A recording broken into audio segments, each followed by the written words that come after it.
Waalaikumsalam warahmatullahi wabarakatuh. Berisik banget ya, nggak? Ternyata nggak di mute. Itu behind the scene ruang dosen. Besok kalau ini main ke sini ya, kalau sudah nggak pandemi, sudah masuk ke sini, tatap muka, main-mainlah ke ruang dosen ya. Baik, untuk agenda hari ini, saya mau menjelaskan terkait dengan tugas setelah UTS, apa aja yang harus atau akan kita lakukan. Tapi sebelumnya saya ingatkan dulu untuk isikan presensi dulu. Ditutup jam 10.40 ya. Jadi diisikan dulu presensinya sebelum kita mulai, nanti daripada lupa ya.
Baik, untuk presensi sudah semuanya?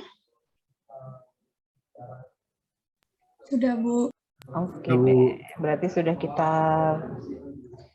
bisa kita mulai ya. Jadi hari ini saya mau menjelaskan tentang apa itu total quality control.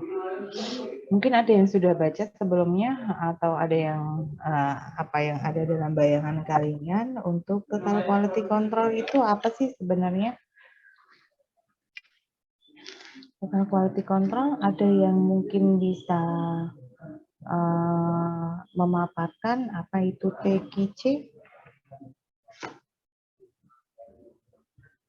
TQC?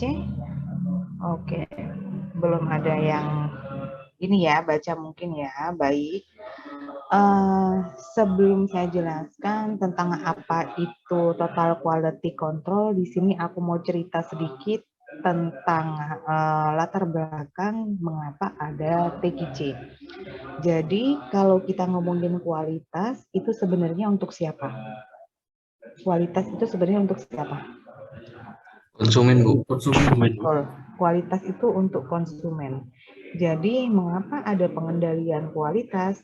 Karena perusahaan itu berusaha untuk selalu memenuhi keinginan, kebutuhan, harapan, ekspektasi dari para konsumen.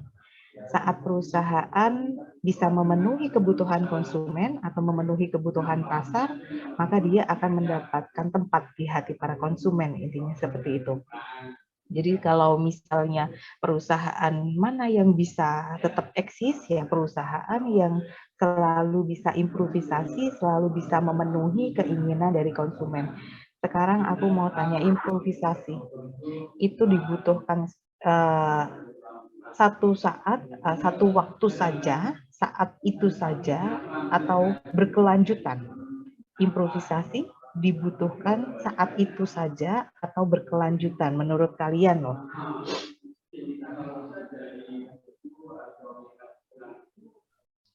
Waktu tertentu.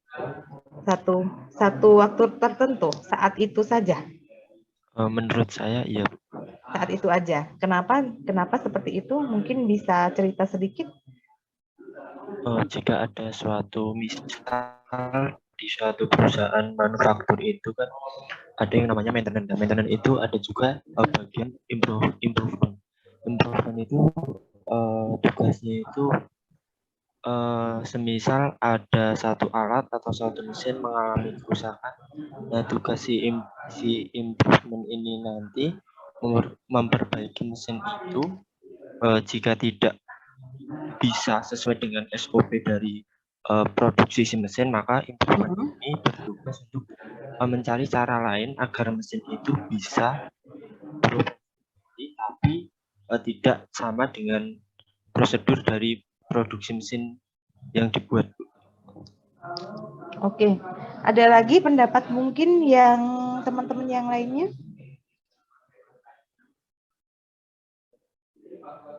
Teman-teman yang lain mungkin ada pendapat? Menurut saya berkelanjutan, Bu. Oke, berkelanjutan kenapa?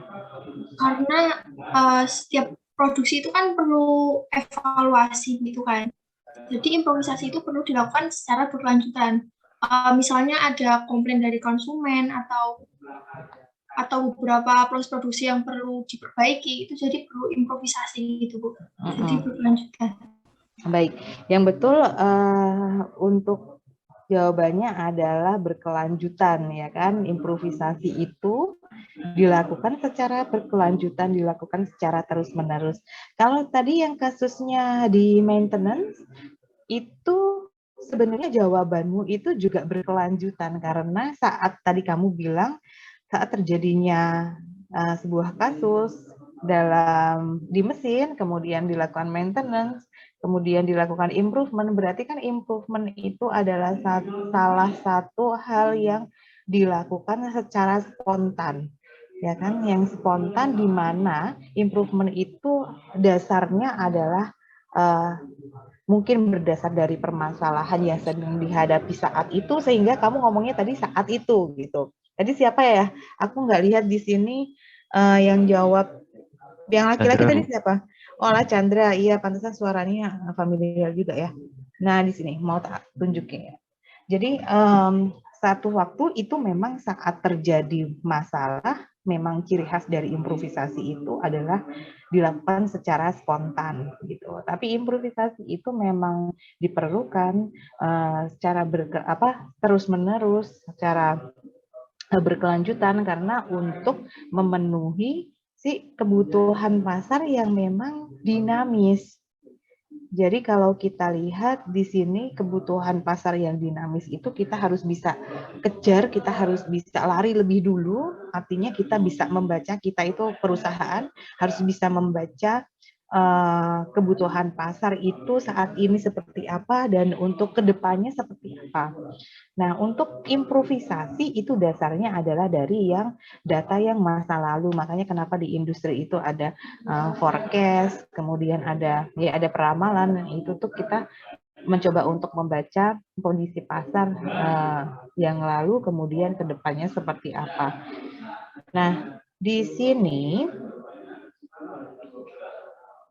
ngomongin kualitas itu bagaimana cara kita memenuhi kebutuhan pasar, tentunya kita harus melakukan perancangan yang dinamis. Caranya gimana ya? Dengan improvisasi itu tadi.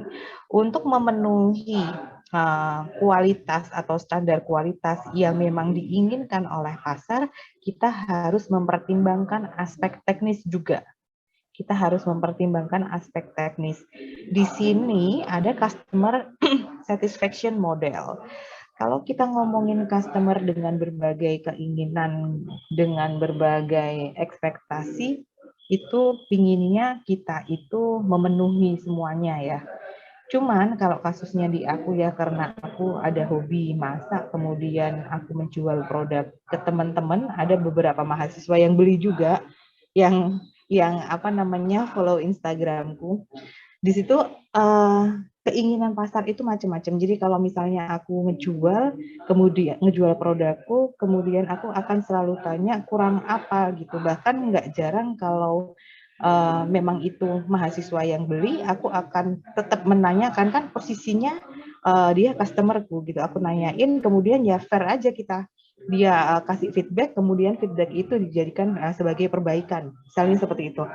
Nah, kita berusaha untuk memenuhi keinginan pasar, tapi problemnya adalah saat banyak ekspektasi atau banyak keinginan yang jadi apa namanya, yang ada di dalam pasar, yang ada dalam customer, kita itu perusahaan bingung mau memenuhi yang mana gitu. Kalau pengalaman aku coba untuk penuhi yang memang suara terbanyak. Suara terbanyak itu kita penuhi. Alasannya ya yang nanti akan beli rata-rata suaranya ya si suara yang terbanyak itu. Misal kalau kue buatanku kurang manis gitu. Tapi ada banyak customer yang mengatakan bahwa ciri khas rotiku itu adalah pahit karena pahit itu berdasarkan dari coklat, dark coklat yang memang asli dimasukkan ke dalam resep tersebut. Jadi karena semuanya itu rata-rata mengatakan bahwa pahitnya itu nggak apa-apa, itu jadikan sebagai ciri khas. Makanya aku akan ambil yang pahit. Aku nggak akan jadikan rotiku itu sebagai roti manis. Kalau kamu mau roti manis, berarti ada pilihan variasi yang lainnya. Nah, untuk kembali ke sini lagi, untuk customer satisfaction di sini, kenapa kok kepuasan customer ini menjadi tujuan utama, menjadi hal utama dalam yang harus diwujudkan oleh perusahaan ya, karena kita ingin mendapatkan pasar gitu. Kita pingin ambil alih pasar yang memang berada di, misalnya untuk kuliner, kita ingin ambil alih pasar tersebut dengan ya kita sering-sering untuk memenuhi apa namanya kebutuhan dari si customer ini. Kita berusaha memuaskan customer. Tujuannya apa sih sebenarnya? Kalau kita udah dapat pasar, nantinya profit pasti akan meningkat. Endingnya akan seperti itu. Nah, berarti caranya seperti apa? Ya kita penuhi. Jadi ini seperti loop sebenarnya. Kalau kita mau dapatkan pasar, kita harus penuhi keinginan atau selera dari customer supaya nanti profitnya juga akan meningkat. Nah, kalau ngomongin total quality control, tadi kan kita konteksnya total quality control. Bagaimana adanya awal mula adanya kualitas ya karena kita pingin memenuhi gara-gara si customer nih kita jadi ngomongin kualitas, intinya kayak gitu kalau bahasanya. Nah, untuk memenuhi keinginan pasar tersebut, untuk memenuhi keinginan customer tersebut ada yang namanya total quality management. Di total quality management ini ada 6C kalau di sini dibagi menjadi ruang lingkupnya ada 6.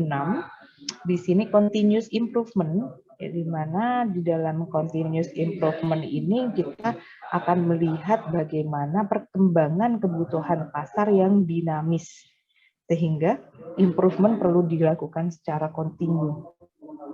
Culture, perkembangan produk atau perkembangan kebutuhan pasar juga ternyata dipengaruhi oleh culture yang ada pada daerah tersebut. Gitu. Kalau dulu Jogja itu cuma terkenal dengan gudeg, ya kan?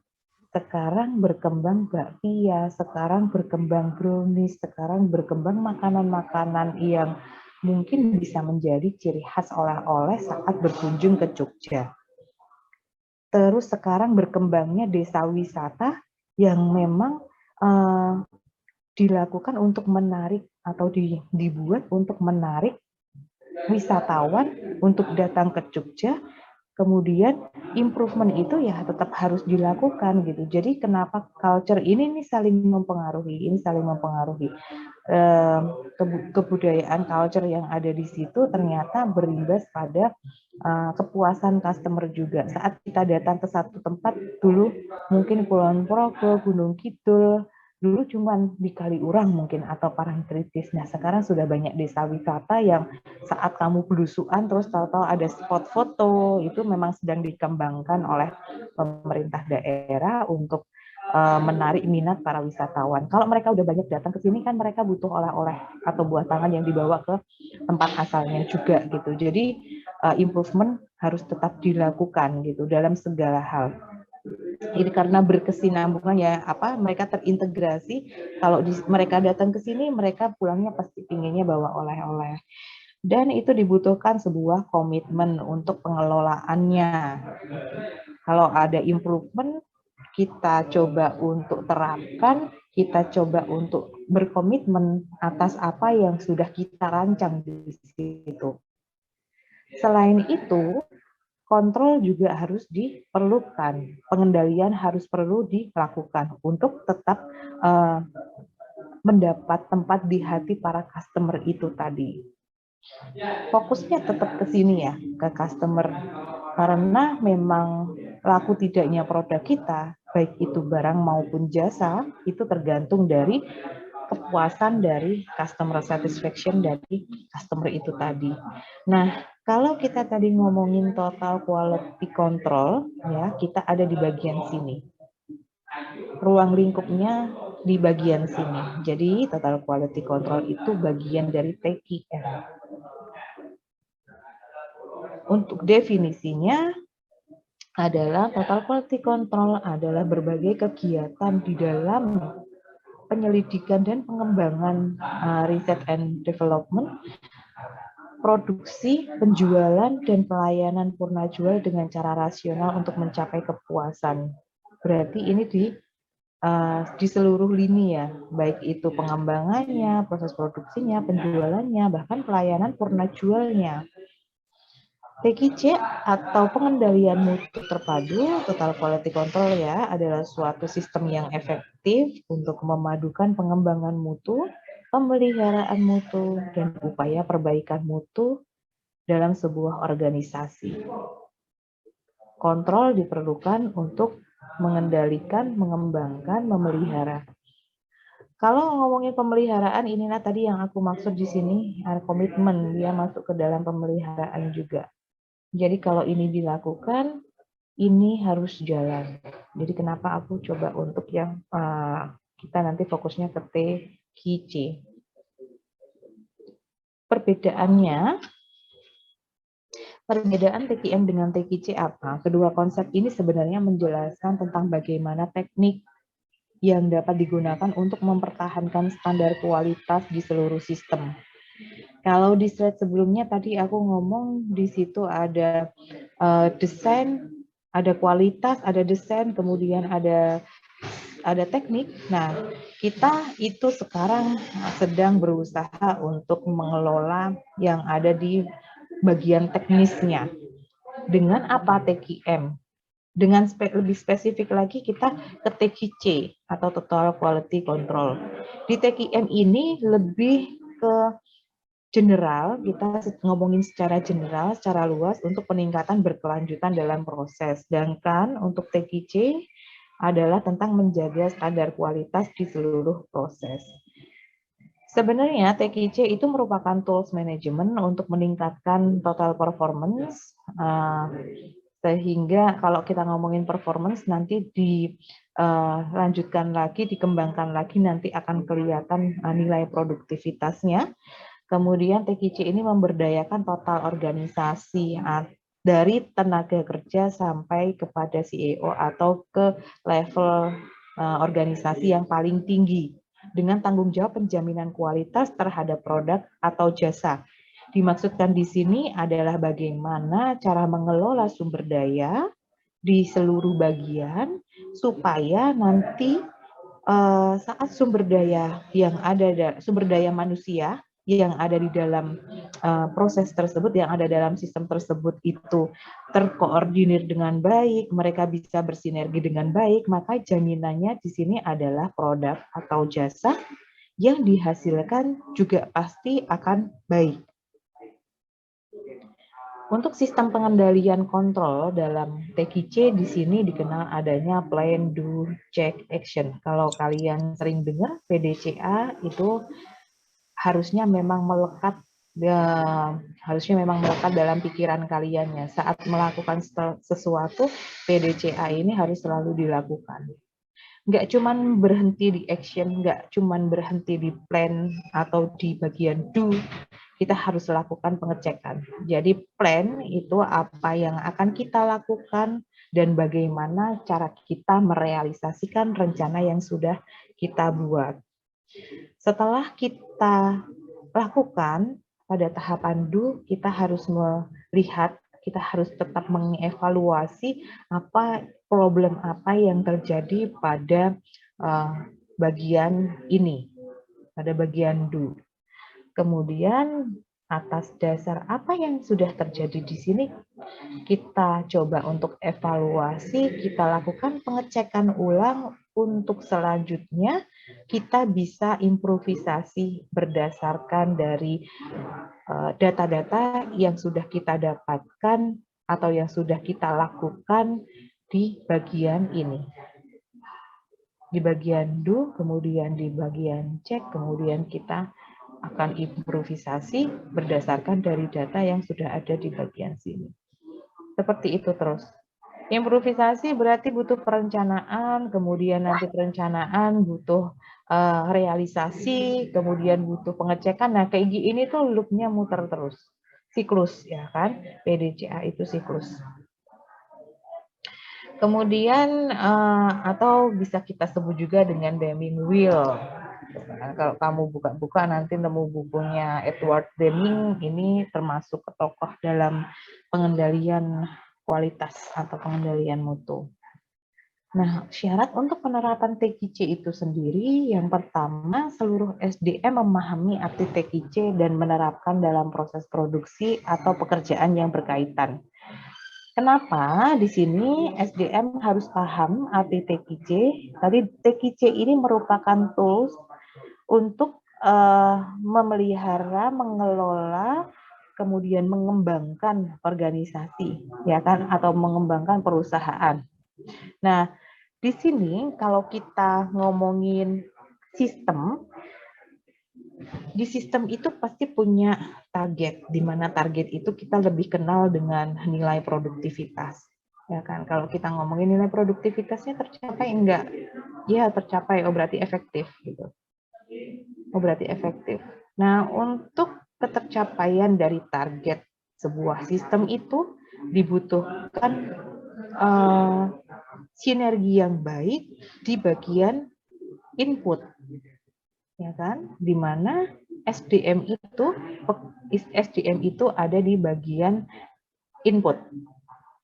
Jadi pekerja, kemudian pekerja itu melakukan aktivitas pekerjaannya bersinergi dengan baik dengan pekerja yang lainnya. Nah, itu akan menjamin akan menjamin output atau luaran yang dihasilkan itu baik. Contohnya ya, kalau misalnya terjadi trouble di bagian mesin, ya, kalau kita ngomongin proses, ya, di mana proses itu kan melibatkan inputan. Kalau mesin tersebut rusak, oke, nggak jalan gitu kan, atau luarannya bisa berdampak keluarannya gitu ke hasilnya. Contohnya apa ya, cacat produk itu disebabkan karena mesinnya rusak. Kalau mesinnya rusak bisa diperbaiki itu mesinnya. Habis itu selesai masalahnya. Tapi kalau SDM yang enggak solid, mereka berdiri sendiri, tidak bersinergi dengan baik, nah itu akan lebih susah dibandingkan kalau ada kerusakan mesin. Jadi oleh sebab itu di TQC ini lebih menekankan kepada organisasinya. Untuk nanti endingnya ya pasti ke produk atau jasa yang dihasilkan oleh sistem tersebut atau oleh perusahaan tersebut. Kemudian di TQC ini sebagai totalitas pengendalian terhadap mutu produk yang dikerjakan dalam satuan tim atau kelompok. Kita kerja tim atau kerja kelompok itu hasilnya akan lebih baik misalnya. Tapi itu ya nek ujian ngono ki contek-contekan, nah itu hasilnya nggak baik gitu. Kalau kita dalam rules yang benar gitu, bekerja secara tim itu akan lebih baik. Mungkin targetnya akan lebih tercapai lebih baik hasilnya.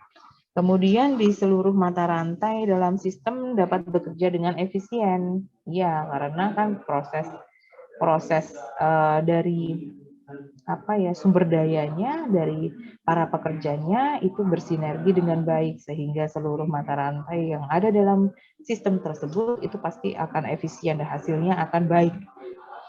Kemudian adanya sikap mental positif dengan bekerja produktif dalam suatu semangat kelompok atau tim yang kuat akan menjamin mutu produksi yang tinggi.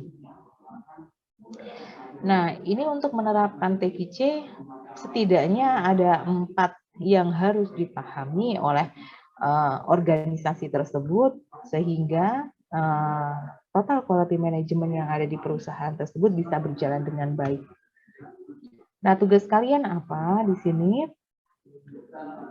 Mencari jurnal terkait dengan total quality control. Di sini adalah jurnal internasional, kemudian dipresentasikan. Nah, untuk tugas ini kita gunakan kelompok yang sudah pernah ada saja. Kemudian aku mau coba tunjukkan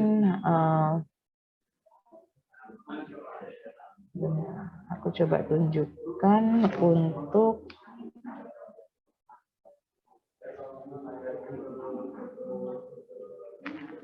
cara mencari jurnalnya ya. Mungkin kalau beberapa dari kalian memang sudah paham bagaimana cara mencari jurnalnya, alhamdulillah. Tapi kalau yang belum, bisa fokus menggunakan cara dengan mencari jurnal di Google Scholar. Jadi di Google Scholar ini kalian ketik aja, kemudian dicari sesuai dengan judulnya. Di sini sudah ada untuk judul yang khusus untuk total quality control implementation misalnya. Kemudian di sini akan ada banyak paper, penelitian, buku. Nah, silakan kalian cari jurnalnya aja. Untuk ini waktunya paling lama jurnal 2017. Paling lama jurnal 2017, kemudian silahkan kalian pilih dan kalian coba review untuk dikerjakan di PowerPoint ya, mengerjakannya di PowerPoint dan dipresentasikan. Saya akan panggil secara acak untuk presentasinya. Nah, untuk memudahkan kalian dalam mencari, kemudian tidak ada kesamaan satu kelompok dengan yang lainnya, kalian bisa menuliskan di sini.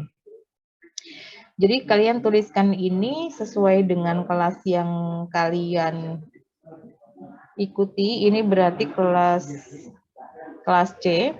Di kelas C silahkan diisikan aja di sini untuk kelompok berapa, nama NIM-nya gitu. Urutan kelompok tidak mempengaruhi, dia akan presentasi di awal pada pertemuan selanjutnya. Jadi memang akan saya acak untuk mengambil. Jadi jangan seperti ini ya. Ini kelas B sudah mengisikan semua, tapi yang kolom pertama ini tidak diisi karena takut mungkin nanti akan maju pertama gitu, enggak ngefek sebenarnya. Jadi akan saya panggil acak. Nah, di sini silakan dituliskan untuk judulnya dan linknya. Jadi kalau misalnya di sini kemudian ini aku ambil dari jurnal dari Google Scholar tadi, kemudian ini klik linknya dikopikan di situ. Nah, jurnal yang ada di sini ini ada yang berbayar, ada yang gratis. Kalau gratis bisa langsung kalian download dan selanjutnya direview. Tapi kalau yang berbayar silahkan ganti untuk jurnal yang free, open access yang lainnya aja.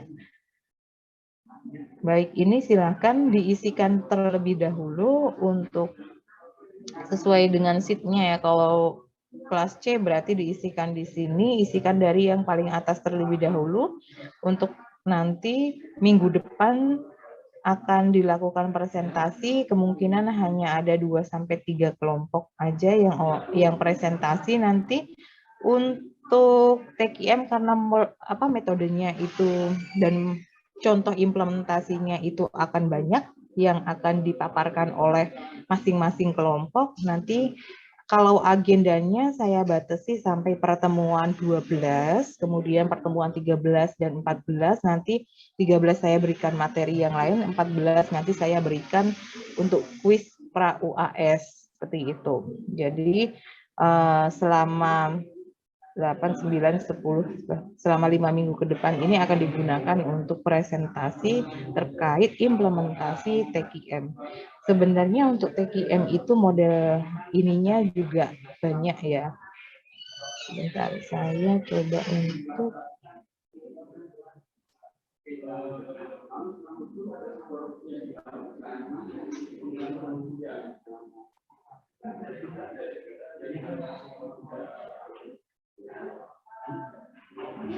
Oke, kalau TKM ini sebenarnya ada tentang basic mentality, ada sistem manajemen, 7 tools itu termasuk dalam TKC sebenarnya. Kemudian New 7 tools itu juga masuk dalam TKC, Kaizen juga masuk dalam TKC.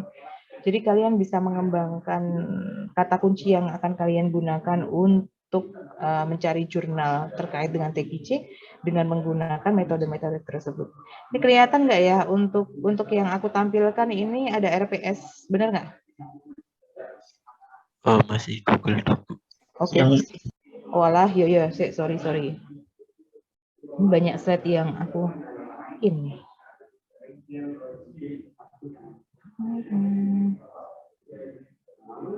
Oke, di sini. Jadi di bagian TKC ini sebenarnya bisa tentang basic mentality, bisa tentang sistem manajemen, 7 tools, New 7 tools, Kaizen. Jadi kalau kalian cari TKC gitu aja mungkin akan menemukannya ditakutkan ada kesamaan jurnal dari kelas 1 ke kelas yang lainnya atau dalam satu kelasnya gitu. Jadi kalian bisa gunakan untuk kata kunci ini basic mentality TKC misalnya, sistem manajemen TKC dan seterusnya gitu. Silahkan nanti dikerjakan ini untuk waktunya selanjutnya silahkan kalian cari untuk papernya kemudian dikopikan di spreadsheet-nya. Untuk link spreadsheet-nya akan saya bagikan ya. Untuk kelompoknya udah ada kan kelompok yang lama? Nggak ada, Bu. Oke. Oke. Selanjutnya saya share untuk spreadsheet-nya ya. Jadi bisa kalian isikan langsung sekarang ya.